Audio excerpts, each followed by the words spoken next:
Assalamualaikum warahmatullahi wabarakatuh. Mari kita awali kuliah kita pagi ini dengan bersama-sama baca doa dulu, berdoa mulai.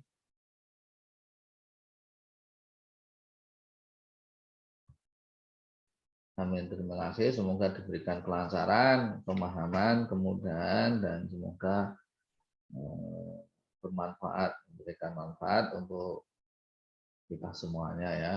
Untuk Anda, untuk saya, untuk keilmuan, untuk penelitian, dan untuk jenjang Anda. Oke. Nama mata kuliah kita adalah pemrograman komputer. Ya, nama mata kuliah kita adalah pemrograman komputer. Ini saya yang ngampu, Ahmad Musin ya. STMN, ST itu sarjana teknik, nanti kalian dapatnya ST juga kalau udah lulus. Dan lulus ya. Dan MN itu Master of Engineering, itu benar. MT sebenarnya, Master Magister Teknik, cuma di bahasa Inggris kan. Master of Engineering gitu. Itu karena ya, memang dari sananya ngasihnya itu. Tapi kalau yang umum mungkin pakainya masih MT.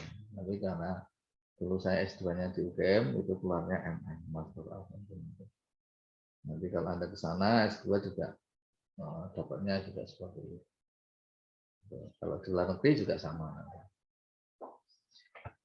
Ini kemudian pemrograman komputer ini untuk semester sekarang ini ada 6 kelas ya, ada 6 kelas A, B, C, D, E, F ya. Nah, kemudian ada satu kelas itu yang C itu diambil oleh Bu Astrid nanti. Sehingga nanti kita akan bagi materi sebentar ya, karena ada 5 kelas dengan saya, 1 kelas dengan Bu Astrid. Sehingga nanti akan ada pembagian materinya dan materi sehingga biar sama yang diterima untuk pertemuan awal nanti dengan saya, pertemuan 2, 3, 4 dengan Bu Astrid dan seterusnya nanti dengan saya. Untuk semua kelas juga seperti itu. Nah, agar sama yang kita sampaikan sehingga yang saya berikan ke Bu Astrid nanti akan disampaikan juga kepada kelas yang lainnya sehingga sama. Itu kemudian nanti kita akan banyak menggunakan Spada ya, dan ini saya juga terima kasih sudah dibuatkan grup untuk mempermudah kita nanti dalam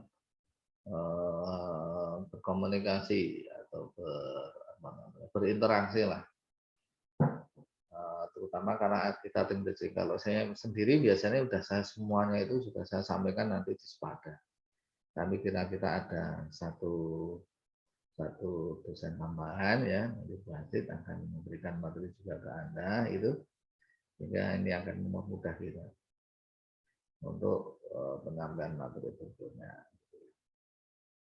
Nah, saya akan sampaikan di awal ini, saya akan sampaikan tentang pengantar apa itu mata kuliah pemrograman komputer dan kenapa kita harus belajar tentang pemrograman komputer.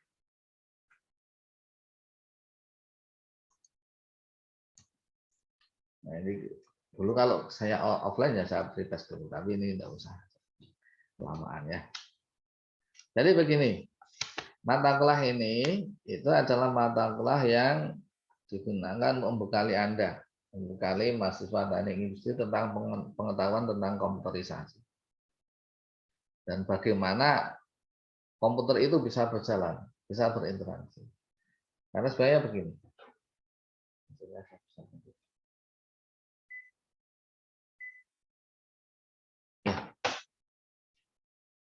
Karena begini, bahwa sebenarnya kita itu menyelesaikan masalah untuk saat ini itu tidak bisa berdiri sendiri. Kita butuh yang namanya percepatan. Bayangkan ya, kalau semuanya kita masih lakukan secara manual, akan berapa lama pekerjaan itu akan selesai. Oke, contohnya beginilah. Kan Anda belajar di teknik industri, Anda belajar tentang teknik macam-macam di teknik industri itu. Ada teknik persediaan, Anda belajar tentang perencanaan produksi, itu belajar teknik semuanya ya. Ada peramalan, EOQ, kemudian POP, semacam-macam lah. Anda belajar tentang linear programming, Anda belajar tentang HPP, Anda belajar tentang forecasting dan lain sebagainya itu banyak Anda belajar itu banyak sekali teknik-teknik itu. Nah, teknik-teknik itu Anda belajar konsepnya, Anda belajar rumusnya, Anda belajar tahapannya, Anda belajar algoritmanya dan lain sebagainya. Yang nanti akan diterapkan di industri atau di tempat usaha atau di organisasi. Nah, akan sangat lama sekali kalau kita ngitungnya itu masih dalam bentuk manual. Mau ngitung persediaan, mau ngitung berapa pemesanan, mau ngitung berapa harga produknya, mau ngitung berapa stoknya, mau ngitung tentang perencanaan produksinya berapa, kapan harus diproduksi, berapa kinerjanya. Kalau itu masih dihitung secara manual akan sangat lama. Kalau orang balapan itu ketinggalan. Orang sudah pakai MotoGP, kita masih jalan kaki. Ya, itu akan sampainya kapan? Ya mungkin ya sampai, tapi kan ya tidak bisa menang. Padahal ketika kita berbicara tentang industri, kita berbicara tentang bisnis, gitu, kita berbicara tentang keuntungan, ya, maka itu sifatnya kompetisi atau persaingan. Orang usaha itu kompetisi. Berapa banyak Anda lihat di jalan-jalan, gitu ya, orang sampingnya jualan pulsa, sampingnya juga jualan, ada konter lagi, ada konter lagi. Itu siapa yang menang? Ya dia yang paling banyak bisa mendapatkan konsumen. Sama, dan perusahaan juga seperti itu. Siapa yang akan mendapatkan laba paling banyak? Ya paling sering, paling cepat bisa menghantarkan produk itu ke konsumen. Paling cepat bisa menghantarkan kebutuhan apa yang diinginkan oleh konsumen. Nah, kalau kita masih lambat prosesnya, ya kapan itu kita akan bisa memberikan kepuasan kepada pelanggan. Hitungnya lama, ya toh. Menentukan produknya lama, pemesanannya juga lama. Nah, kapan akan menang? Nah, untuk mempercepat itu maka kita butuh alat pendukung untuk mempercepat semua proses yang terjadi di teknik di industri, ya. Sehingga teknik-teknik yang sudah kita pelajari di jurusan teknik industri itu kita percepat. Dengan apa? Dengan adanya teknologi komputerisasi. Nah, ini contoh sederhananya beginilah. Misalkan kan Anda lihat nih, Anda ini nih, misalkan CBIS gitu ya, yang sudah sering Anda pakai, Anda tahu gitu. Nah, di CBIS itu Anda bisa melihat mata kuliah, nilai, jadwal, dosen, dan lain sebagainya. Anda bisa lihat situ. Bagaimana nilai itu terbentuk? Nilai terbentuk itu adalah ini gabungan dari berbagai macam komponen, gitu. Ada kehadiran, ada tugas, ada kuis, ya, ada UTS, ada UAS, dan lain sebagainya. Nah, kemudian komponen-komponen ini kemudian diolah oleh dosen, kemudian disampaikan kepada diinputkan ke CPI sehingga muncullah nilai itu. Bayangkan kalau ini masih dibuat secara manual, ya, koreksinya manual, menilainya manual, itu kemudian diserahkan ke admin, itu oleh admin kemudian ditempel di papan, itu Anda harus lihatnya ke sini, tidak bisa di sistem atau website, akan sangat berapa lama, makan waktu lama sekali. Sehingga dipermudah dengan adanya komputerisasi yang namanya CBS. CBS itu namanya Computer Based Information System. Sebenarnya itu belum bukan nama itu, tapi jenis. Ya. Computer Based Information System itu adalah salah satu jenis sistem informasi. Ya. Sistem informasi itu ya data diolah jadi informasi yang berbasis komputerisasi. Nah, itu namanya CBIS. Nah, CBIS itu sebenarnya jenis, tapi bukan nama. Kalau nama misalkan nih, kalau di UPN ini ada yang namanya Spada, ada yang namanya Nakula, ada yang namanya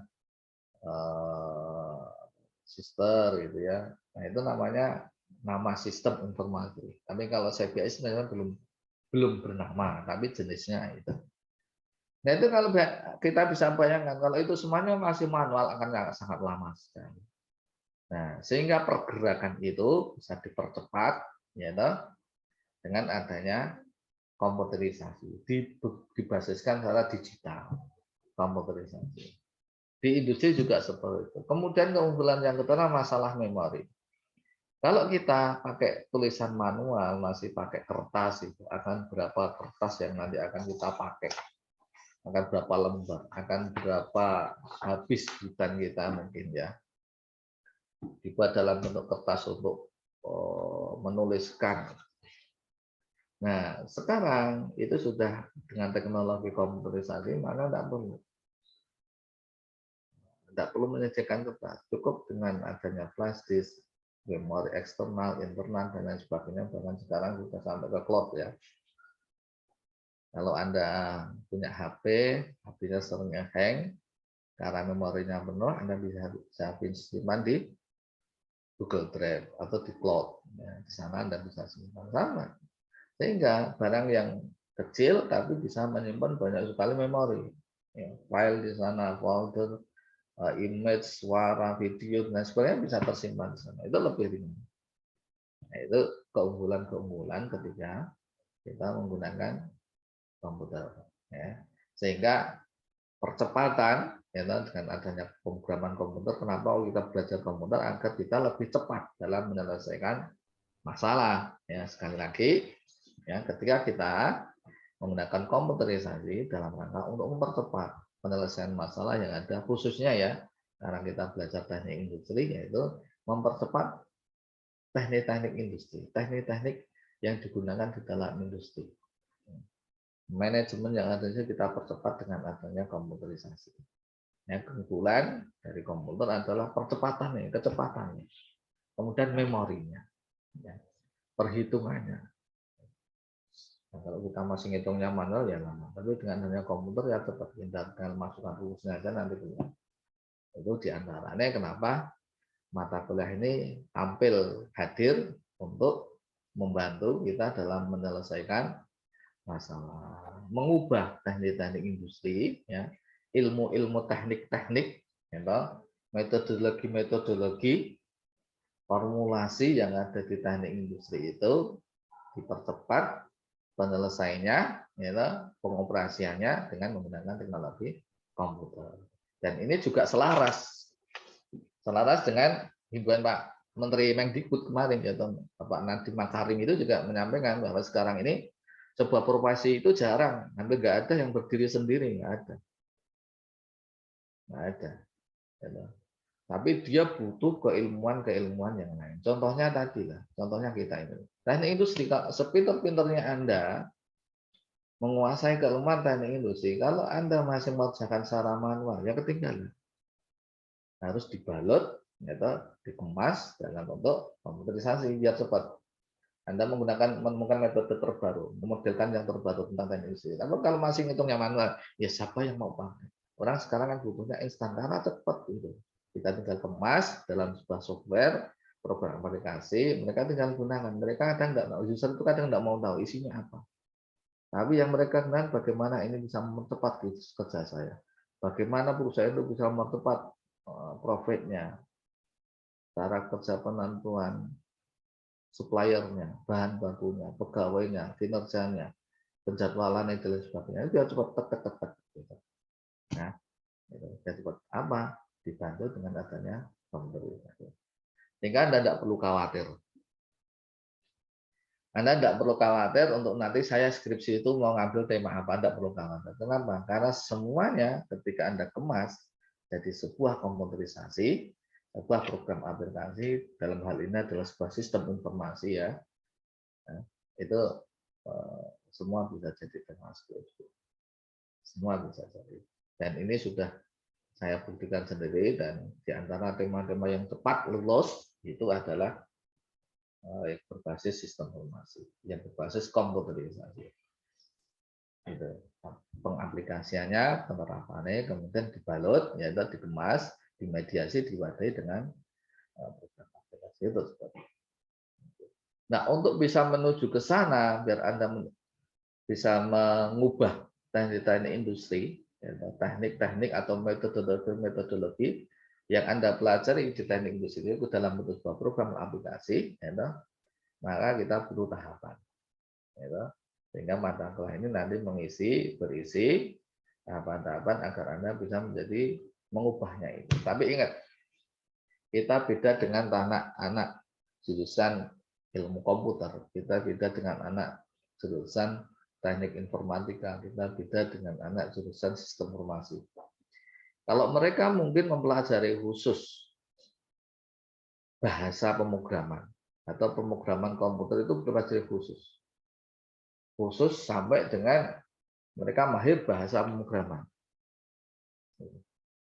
Kalau mereka ya, nah kita enggak, kita tetap belajar di sistem, gitu. Sistemnya kita fokusnya di sistem. Bahasa pemrograman hanya sebagai wadahnya saja, Kita tetap fokus di sistem, bagaimana masalah-masalah di teknik itu kita selesaikan dengan keilmuan teknik yang dibalut, yang dikemas, yang diwadahi dengan pemrograman. Nah, bedanya adalah kalau mereka memang belajar khusus tentang pemrograman, kalau kita hanya sebagai media saja. Tapi tadi ini tetap penting. Kalau tidak dipelajari, ketinggalan kita. Sehingga meskipun suatu saat Anda tidak mahir tentang bahasa pemrograman, tidak apa-apa. Yang penting Anda tahu bagaimana ini bisa dipercepat masalah ini ketika kita menggunakan pemrograman komputer. Gitu. Karena akan butuh waktu lama. Pengalaman teman-teman programmer itu bahasa pemrograman itu dipelajari kurang lebih 3 tahun. Nah, habis waktu kita kalau mau belajar itu. Ya, habis. Sehingga waktu yang singkat ini, ya 1 semester ini, ya kita belajar pemrograman komputer, manfaatkan dan sebaik-baiknya, dan ini sebagai basic fondasi awal ketika nanti kita akan melanjutkan ke mata kuliah sistem informasi. Bagaimana pemrograman komputer ini menjadi bekal, akan kita kembangkan, kita sharingkan, kita kolaborasi dengan data menjadi sebuah sistem informasi. Informasi untuk penentuan bahan baku, supplier, penjadwalan kerja, dan sebagainya. Ya.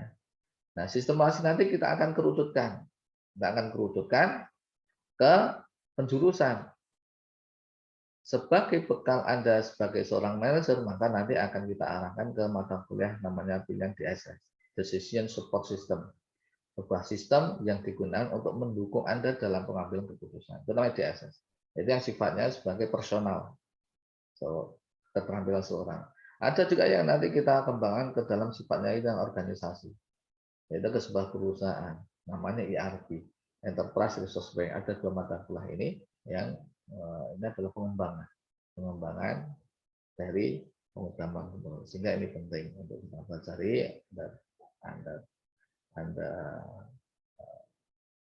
tekuni ya, Anda pahami sehingga berikutnya nanti akan Anda mudah untuk mempelajari, memahami jenjang yang berikutnya dari mata kuliah yang sekarang ini. Apa yang kita bahas ya, ada konsep dasar ya, konsep dasar komputer. Kita nanti belajar konsep dasar. Konsep dasar, komponen dan cara kerja komputer, flowchart, algoritma ya. Kemudian dasar-dasar dan struktur algoritma itu seperti apa. Jadi di dalam program, komputer itu tidak akan bekerja kalau tidak ada instruksi. Komputer sekali lagi tidak bisa bekerja kalau dia tidak ada instruksi atau perintah. Nah, perintah itu ada strukturnya. Ini pengembangan juga dari matematika. Misalkan begini. Ini kalau saya masukkan data, memenuhi syarat atau enggak. Nah, ini sebenarnya pengembangan dari ilmu matematika percabangan, if then. If ya, jika benar seperti apa lanjutannya, jika salah seperti apa, atau dia bercabang bertingkat, atau dia bentuknya pengulangan dan lain sebagainya. If then else, ya, kemudian for to do dan sebagainya itu adalah, nah ini salah satu bentuk aplikasi dari mata kuliah yang sudah Anda pelajari. Gitu. Harapannya adalah agar Anda bisa membuat program aplikasi tentu saja ya. Jadi teknik-teknik industri, keilmuan teknik industri juga Anda bisa buat dalam sebuah program aplikasi sehingga mudah untuk digunakan. Dalam 1 kali klik saja, maka bisa masalah itu bisa terselesaikan. Tentu saja dengan menerapkan prinsip-prinsip pemrograman dalam melakukan pemecahan masalah. Karena konteks kita membantu industri itu untuk memecahkan masalahnya dengan keilmuan teknik industri yang dikemas dalam bentuk program aplikasi. Sehingga nama mata kuliah adalah pemrograman komputer. Kalau runtutannya seperti ini ya. Harapannya Anda tahu secara komputer, nanti Bapak ini kita akan belajar tentang pengenalan komputer secara komputer, komponen dan cara kerja, konsep algoritma. Algoritma itu apa? Ya, tahapan-tahapan tadi. Bagaimana masalah itu bisa terselesaikan dengan tahapan-tahapan. Mengenai fungsi dan peran flowchart, bahkan ya, jadi kayak orang desain. Penjahit itu sebelum dia menjahit, memotong, ya kan didesain dulu, diseket dulu, diukur dulu, dipolakan dulu. Nah, baru dipotong, setelah potong baru dijahit, kemudian di finishing dan sebagainya. Ya kalau langsung dipotong, yang alamat biasanya tidak jadi, salah dan sebagainya. Sehingga dipolakan dulu. Pola itu kalau di kita dalam buatan program itu dibuat desainnya dulu, dibuat flowchartnya dulu, bagannya dulu dibuat. Setelah itu kemudian menentukan, kan kita apa namanya, berhubungan ya, berkomunikasi dengan komputer. Nah, komputer itu punya bahasa khusus. Kalau kita kan pakai bahasa Indonesia ini, ya, pakai bahasa Indonesia. Keinginan kita bisa disampaikan lewat mulut, ya, dan dikerjakan dengan tangan kalau ingin mengetiknya. Sehingga apa yang jadi keinginan kita polakan di pikiran kita tuangkan dalam lembut tangan dan mengetik gitu. Atau menyampaikannya, atau kita kemana lihat jalan-jalan. Nah sama, komputer juga seperti itu. Komputer kita buat algoritmanya dulu, gitu. Kita tentukan dulu, gitu. Ini tipe datanya apa, karena kita mau berkomunikasi dengan komputer. Bagaimana agar dia itu bisa menjalankan seperti apa yang kita inginkan, maka kita pulangkan dulu dengan bahasa mereka, dengan bahasa komputer. Variabelnya apa, konstantanya seperti apa, bahasanya pakai apa. Karena bahasa komputer itu beda dengan bahasa kita, ya. Sehingga komputer itu kalau mau bekerja butuh diterjemahkan dulu, di compiler dulu, di interpreter dulu, diterjemahkan ke dalam bahasa yang dipahami oleh komputer, sehingga ada compiler, ada penerjemahnya. Nah, sehingga bahasa komputer nanti ada banyak ya. Kemudian struktur ya, ini apa nih tadi yang kita jelaskan? Modelnya kayak apa nih? Sekuen, berurutan, selection, apa percabangan, if then, ataukah looping, perulangan.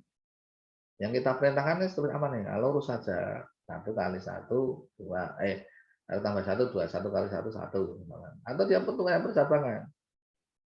Jika lulus tes maka diterima. Jika tidak, ulang lagi gitu misalkan. Apakah seperti itu?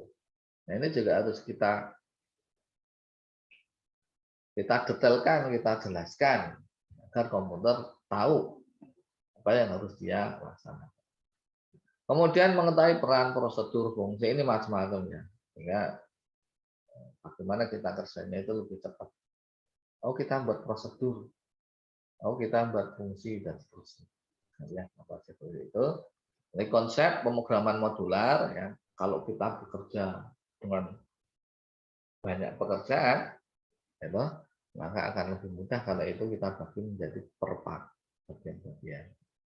Tapi bagian ini tetap terhubung dengan bagian yang lain.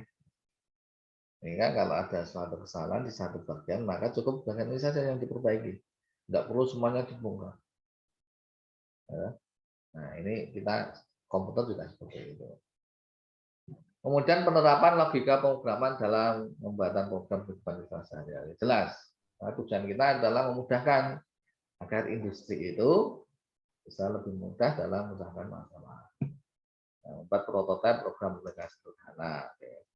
Nah ini bagaimana cara kita belajar, karena kita sudah difasilitasi lewat Sepada, maka nanti lewat Sepada ini materinya, tugas, kuis, presentasi dan semuanya.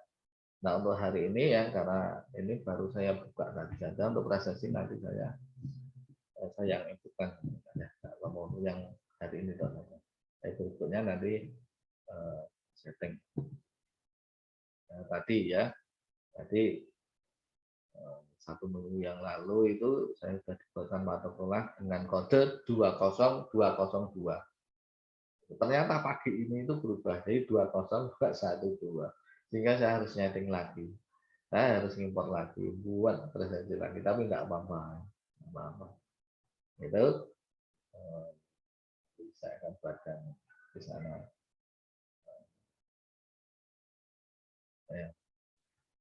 Saya importkan. Itu terus semua yang berkaitan dengan mata kuliah itu saya sampaikan nanti kita lewat Spada ya. Nah, kalau ada grup WA atau Telegram itu untuk memudahkan karena kita ada tim meeting tadi.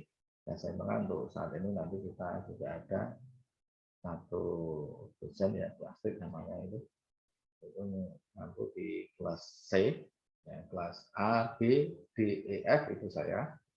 Nah, kelas C itu Bu Astrid, karena kita pembagian materi, maka nanti Bu Astrid ada 3 pertemuan, ya 2, 3, 4 yang minggu depan, sampai pertemuan yang depan nanti Bu Astrid, dan setelah itu nanti dengan saya. Begitu juga saya nanti Bu Astrid ngajar kelas saya juga ada di kelasnya, punya 3 pertemuan, saya 11 pertemuan. Pertemuan itu efektif 16.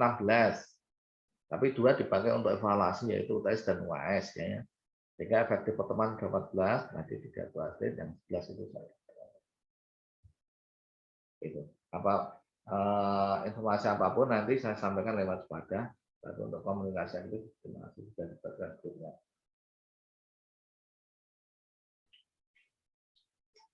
Ya. Terus mata kuliah kita sistem pembelajarannya untuk saat ini tahun 2022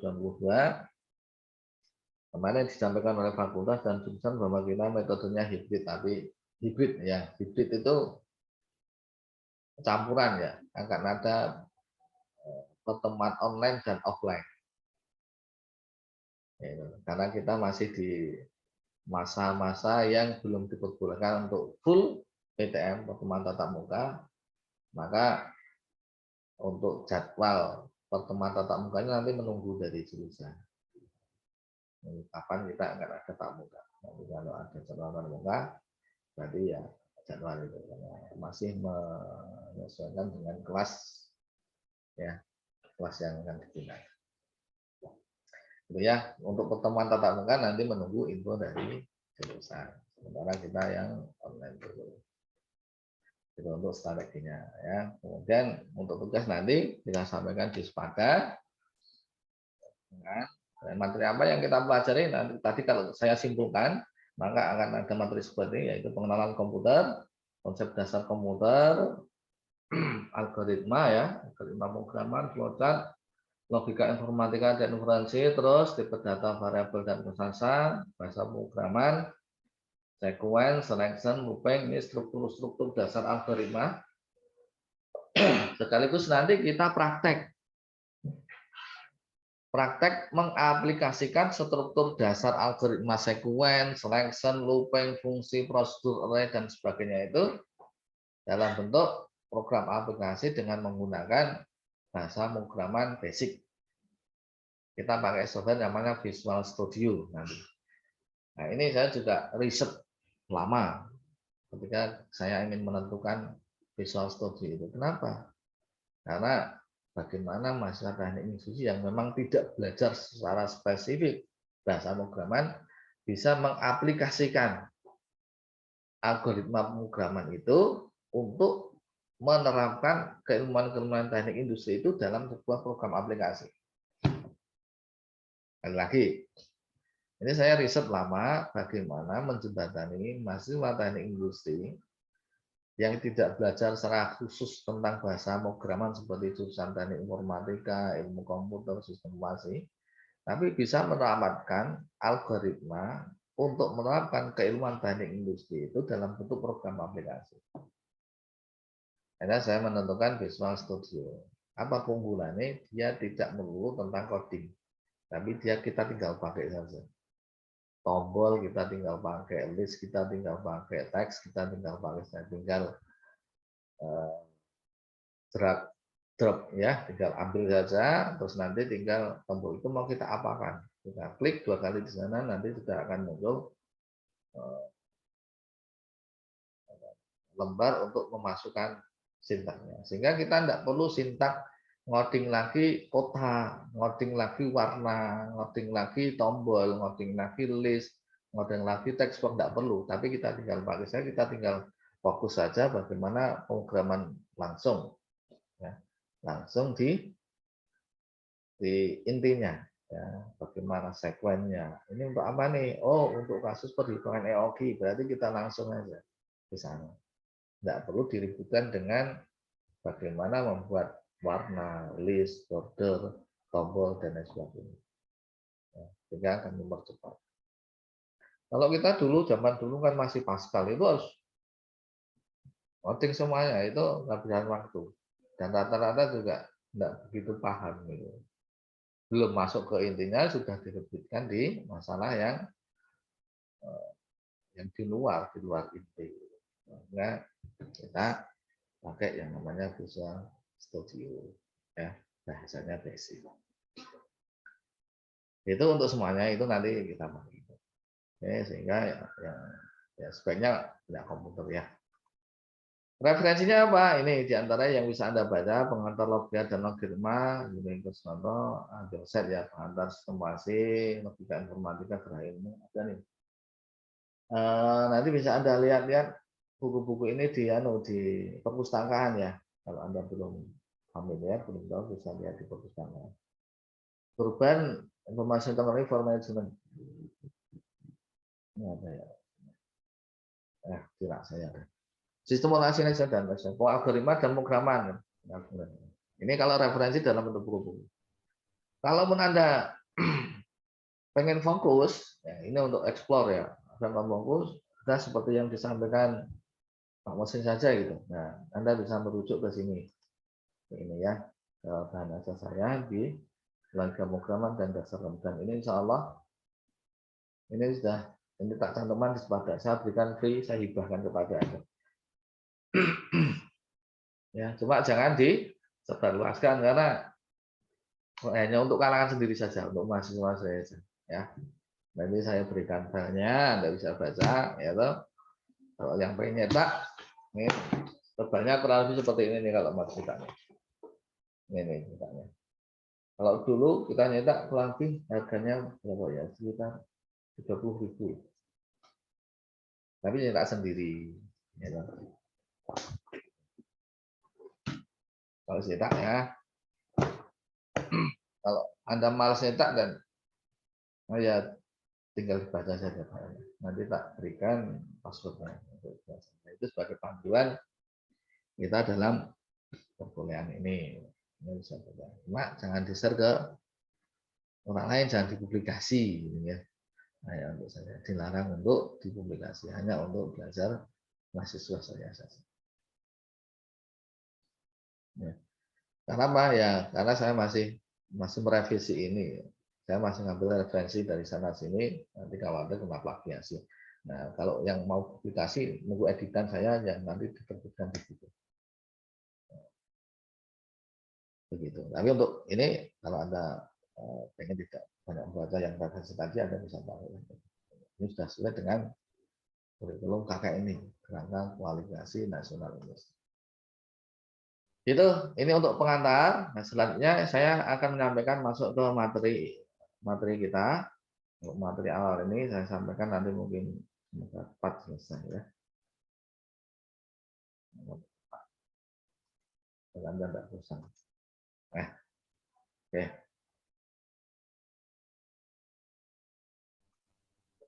Pengenalan komputer ini materi kita pertama. Kalau tadi saya sudah sampaikan kisi-kisinya, rutenya, map kita nanti seperti itu. Jalan yang kita untuk awal ini kita kenal dulu komputer itu apa.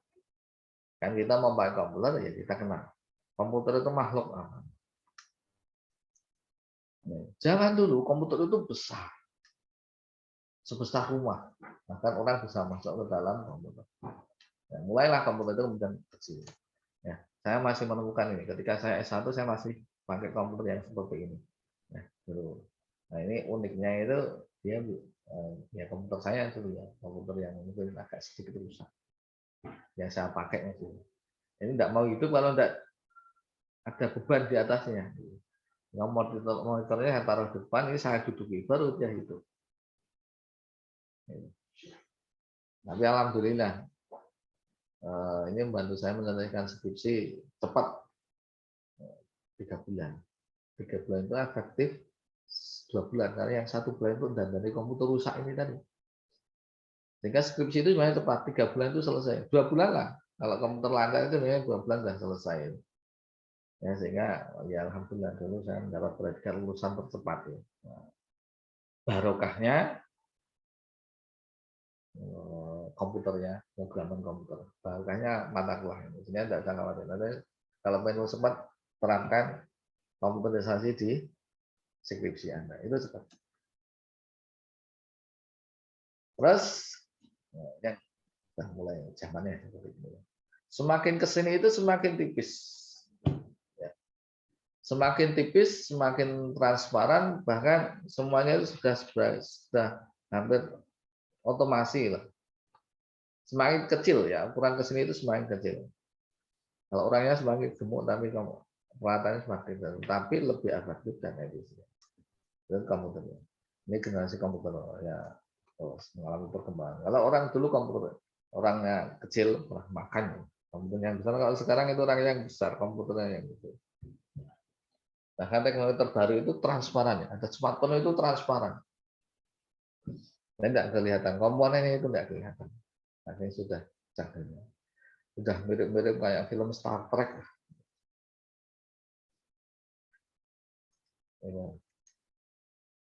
Siapa yang menggunakan komputer? Hampir semua orang. Sekarang itu sudah hampir semuanya itu komputerisasi. Orang tidur aja pakai komputer. Orang pergi buku aja udah pakai komputer. Dari yang kecil sampai ke orang tua, nenek-nenek, selansia itu juga komputer. Jadi status, gitu dan sebagainya. Semua lini ya itu hampir komputer semuanya.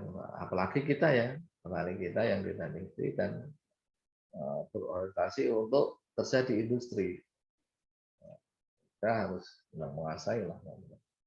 Nah awal dulu komputer itu digunakan untuk kegiatan militer, perhitungan ketepatan sasaran, perhitungan alokasi logistik dan sebagainya. Awalnya dulu seperti itu untuk kegiatan komputer, sehingga komputer itu berawal dari kata to compute, artinya menghitung, memang untuk menghitung. Ya, penggunanya memang digunakan untuk menghitung. Sehingga kalau kita dengar kabar atau berita bahwa rudal diluncurkan dari mana gitu ya, kemudian sasaran di sana itu dibikin dengan komputer. Bagaimana rudal yang ada di angkasa itu bisa ditembak tepat sasaran. Itu juga berhitungannya dengan komputer. Ini alat bantu untuk membantu kita dalam mempercepat pekerjaan. Dengan definisi dari komputer adalah kumpulan alat elektronik yang tersusun ya, membentuk sebuah mesin ya, dengan sistem operasi sebagai program-program yang mampu menerima, menyimpan, mengolah, dan menampilkan hasil informasi. Sekali lagi, ini adalah sebuah rangkaian kumpulan alat elektronik. Ada alat yang digunakan untuk menginput data, mengetik itu misalkan. Alat input itu banyak ya. Alat untuk ngetik ya, keyboard itu alat input teks ya, ada alat input suara, ada alat input gambar, ada alat input video dan sebagainya banyak. Sensor dan sebagainya. Ada yang untuk menampilkan layar, monitor, proyektor. Ada alat yang digunakan untuk mencetak, ada printer, plotter dan sebagainya. Suara, speaker dan sebagainya. Nah, alat ini kemudian dirangkai menjadi sebuah teknologi yang dikontrol dengan sistem informasi dan program aplikasi. Sehingga apa yang menjadi tujuan kita dengan menggunakan komputer itu kita operasikan dengan program aplikasi. Nah, rumahnya namanya sistem operasi. Kamarnya itu program aplikasi. Paham ya? Jadi misalkan ini nih, Ini rumah, itu namanya sistem operasi, ada Windows, Linux dan sebagainya. Nah, terus kita mau ngapain? Oh, kita mau berada di kamar yang digunakan untuk menghitung, berarti kita pakai program Excel. Untuk ngetik kita pakai program yang namanya Word. Untuk gambar kita pakai program yang namanya Corel Draw atau Photoshop. Kita program untuk terhubung dengan pihak luar, kita pakai internet, browser gitu dan sebagainya. Ya, ambil data yang dan sebagainya itu banyak. Itu rumahnya namanya sistem operasi, kemudian kamarnya namanya program aplikasi, sistem operasi dan program aplikasi. Sehingga kalau komponennya ya tadi kan sekumpulan alat elektronik kan, ada modem, CPU, macam-macam yang bisa kita lihat. Nanti bisa Anda explore lagi, Anda bisa lihat lagi di laboratorium. Atau syukur Anda sudah punya lah. Yang lebih komplit itu sebenarnya komputer yang masih berdiri zaman dulu itu, CPU itu kelihatan dengan. Oh, ini CPU, ini monitor, ini keyboard, ini mouse, itu kelihatan banget. Di dalam keyboard itu ada apa, gitu ya? Di dalam CPU itu ada apa? Oh, ada hard disk, ada motherboard, ada LAN card-nya, ada floppy disk-nya, dan lain sebagainya kelihatan sekali. Kalau yang sudah dalam bentuk netbook, ya, ya kita lihatnya ya mungkin lebih ya. Jadi satu masalah ya. Oh, ini keyboard, ini monitor, mouse. Sementara CPU, keyboard, habis itu kalau di notebook atau laptop kan jadi satu. Nanti kalau yang masih mau CPU dulu itu bisa kelihatan, ya. Dan misalnya untuk kegiatan perkantoran dengan kemampuan yang lebih tinggi. Kalau yang netbook ini kan untuk pekerjaan yang ringan, laptop ya.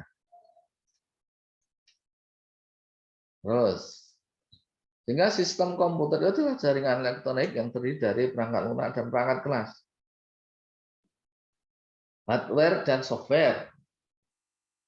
Ya, untuk melakukan tugas tertentu, menerima input, proses, menyimpan, gitu, dan menyampaikan output dalam bentuk informasi, baik bisa dalam bentuk gambar, terus cetak, gitu, dan sebagainya, suara, dan sebagainya.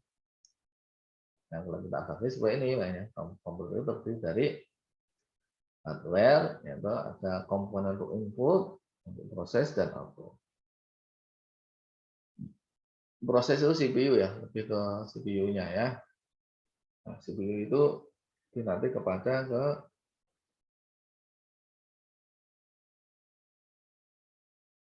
prosesor ya, prosesornya. Software itu ada sistem operasi, bahasa pemrograman dan program paketnya. Kalau brand itu untuk operatornya ya.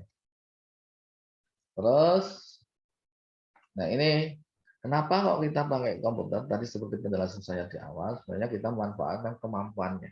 Kemampuan komputer yaitu kecepatan dia dalam melakukan komputasi, kecepatan dia dalam melakukan perhitungan, kecepatan dia dalam melakukan operasi, menjalankan sintak-sintak dan perintah-perintah kita yang kita berikan pada komputer.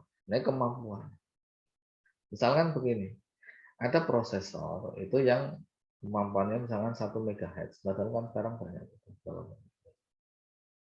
Itu 1 MHz berarti komputer ini bisa menjalankan 1 juta operasi per detik. Operasi misalkan A kali B, bisa untuk operasi. Nah ini 1 juta operasi per detik. Bayangkan kecepatan komputer itu dalam membantu kita menyelesaikan masalah. Mempercepat kita menyelesaikan masalah-masalah. Menyelesaikan kita melakukan perhitungan. Ini kemampuan komputer. Kenapa kita pakai itu? Sehingga contohnya ini, jika komputer memiliki kemampuan prosesor 500 MHz misalkan, maka 500 MHz berarti komputer ini bisa menyelesaikan 500 juta operasi per detik. atau mungkin kalau bahasa kita 0,5 nanodetik, cepat sekali. Ya, ini terkait dengan kecepatan. Nah, ini sehingga komputer itu bisa dibagi dalam namanya mikrokomputer, mainframe komputer, yaitu dalam bentuk miliar operasi per detik. Kalau mega tadi masih juta, kalau mainframe itu sudah miliar, kalau superkomputer atau flop itu sudah ya, triliunan, ya, kecepatan tinggi. Nah ini biar kita punya gambaran bagaimana kecepatan komputer itu membantu kita. Jika kita manusia mau menghitung penjumlahan dalam waktu 1 detik, 8 tambah 12, misalnya 1 detik. Maka komputer dengan kemampuan pikosecond, triliun tadi ya, pikosecond, maka berapa lama manusia dapat menyelesaikan pekerjaan? 1 detik komputer pikosecond sama dengan berapa tahun? Sekali lagi, ya, kalau ada komputer dengan kecepatan pikosecond, maka sebenarnya kecepatan komputer ini kalau dikerjakan manual karena manusia itu butuh berapa lama? Dengan kemampuan ya, triliun tadi per detik, maka dengan kecepatan 1 pikosecond, kalau dihitung secara manual butuh sekian tahun. Sangat, sehingga tadi, kenapa kok ini menjadi penting?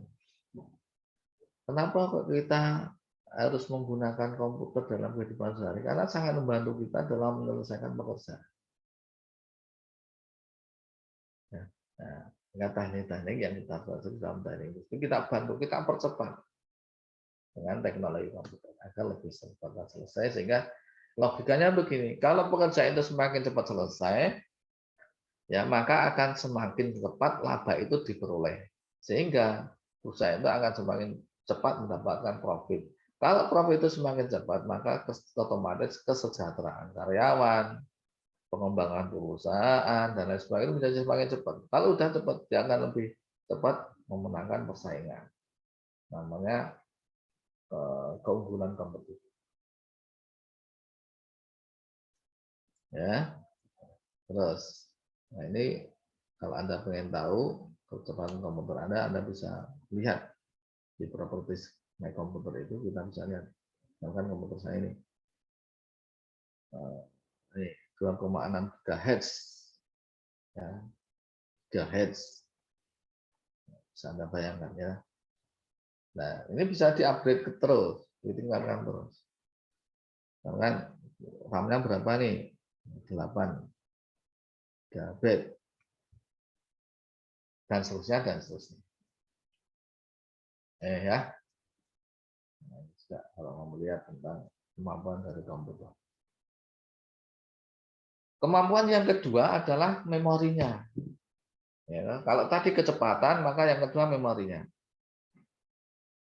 Nah, perkembangan memori komputer dari tahun ke tahun menunjukkan peningkatan. Tahun 2008 itu memorinya 5 GB. Saya dulu masih ingat, enggak giga, tapi masih mega ya dulu.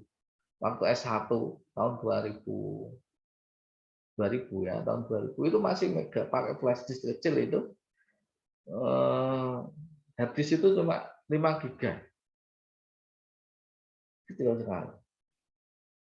Tapi kalau sekarang sudah, wah ya, dari 5 itu sudah jadi 20, 40, 120, 500. Karena sudah tera sekarang. Sudah cepat. Sudah besar ya, sudah besar. Makanya sudah besar, memorinya sudah besar. Kalau dulu ya harus sering-sering nyimpan di, kalau saya masih ada floppy disk kalau dulu. Disket, ya disket, terus CD drive. Ya, kalau sekarang udah flash disk. Bahkan hard disk juga sudah nomornya udah besar, udah tera. Ya. Nah ini untuk nyimpan memori data ya. Di samping itu ada memori penyimpanan namanya RAM ya, yang untuk membaca, kecepatan membaca komputer ya. Kalau dulu mungkin kali 128, sekarang sudah tadi komputer saya ini tadi saya tunjukkan 8 GB, sudah cepat kemampuan. Ini ya bentuk dari memori ya, memori internal hard disk dan memori yang digunakan untuk membaca laporan. Read access memori. Ini satuannya. Nah, ini sejarah awal. Nanti Anda bisa komplit membacanya di bahan ajar saya ya. Mbak, biar kita tahu, saya sampaikan secara sekilas, sama dulu orang hitung itu ya masih manual pakai semua dan sebagainya. Kemudian mulai dalam bentuk mekanis, setelah kalkulator, sudah kemudian arahnya ke elektronis. Semakin kesini semakin canggih, semakin terpakai komputer, ada bagus dan sebagainya. Nah, ini zaman dulu, cara manual hitung, mesin hitung waktu itu. Terus komputer zaman dulu itu masih yang besar, namanya masih awal itu namanya Z3 ya. Z3 karena untuk mendesain pesawat terbang dan peluru kendali. Kemudian ini Colossus tahun 1942 juga masih besar. Nah, terus ENIAC ini orang kita lihat di fotonya aja bisa masuk komputer. Nah, ENIAC ini spesifikasinya memiliki 17.000 tabung vakum. Wow, Anda bayangkan 7.000 dioda. 1.500 pemancar, 70.000 resistor, 10.000 kapasitor, 5 juta sambungan solder, beratnya 27 ton, Anda bisa bayangkan. Energinya 160 kilowatt. Tahun 1943.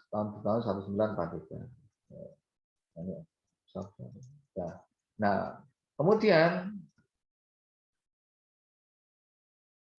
perkembangan komputer mulai cepat itu ketika von Neumann itu menemukan dasar-dasar komputer modern dengan menerapkan yang namanya program CPU. Ya, ini yang tadinya komputer yang sebesar-besar itu dia mulai ditata oleh von Neumann. Nah, terus dibuatlah desain cara kerja dari komputer itu agar lebih efektif dan efisien. Hubungan antara memori, kontrol unit, aritmatik, dan input-output.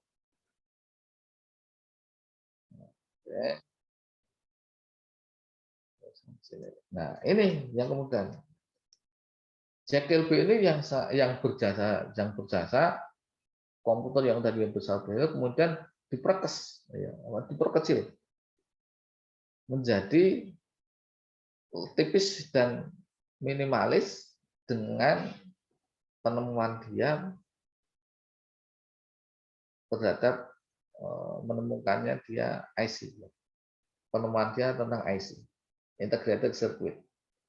Jadi yang tadinya dioda sekian banyak, sekian ribu kapasitor, sekian banyak sambungan dan sebagainya, itu dia bisa perkecil dengan yang namanya IC, integrated circuit, tahun 58. Nah, inilah awal mula komputer itu kemudian menjadi kecil-kecil dan tipis-tipis sampai sekarang.